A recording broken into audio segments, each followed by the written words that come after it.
की न्याय देणारी भूमीत चालू आहे. तुम्हाला ते षडयंत्र बोलते ते नाही बोलत.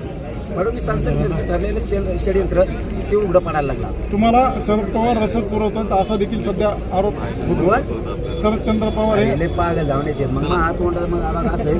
ते पागल असले ना गाडीचे शिंदे साहेब नंतर म्हणले नाही उद्धव ठाकरे मोबाईल शरद पवार करतो. नंतर म्हणले नाही अजित पवार करतो.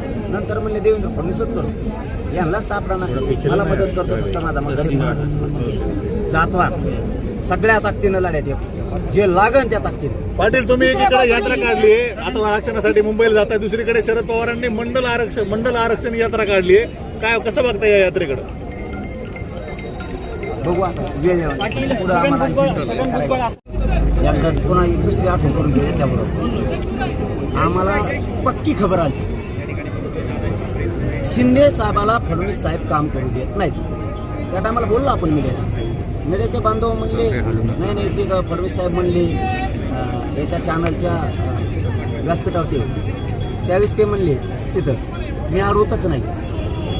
म्हणावं शिंदे साहेबांनी अडवतं कोणी म्हणन का सांगा. ते याच्या अगोदर असं म्हणले होते की मी अडवत नाही. ठीक आहे नाही म्हणता तुम्ही. आता त्यावेळेस आम्ही नाही समजेल. आता तर तुम्ही 8 महिने झाले का द्यानात. याचा अर्थ होतो शिंदे साहेबाला सुद्धा त्या विषयाने काम करू दिलं नाही. अजित दादानं पण आरक्षणाचं काम करू दिलं नाही. आता ते आले तिथं ते करत नाहीत. याच्यावर सिद्ध झालं. तुम्ही म्हणताय पोलिस मुंबईत बघून घेतील. याचा अर्थ सिद्ध झालं की त्या टायमात तुम्ही शिंदे साहेबाला अजित दादाला काम करू दिलं नाही. आरक्षण हे सिद्ध झालं. तुम्ही 8 महिने झाला आलात तरी करत नाही. त्याचा अर्थ तो आहे.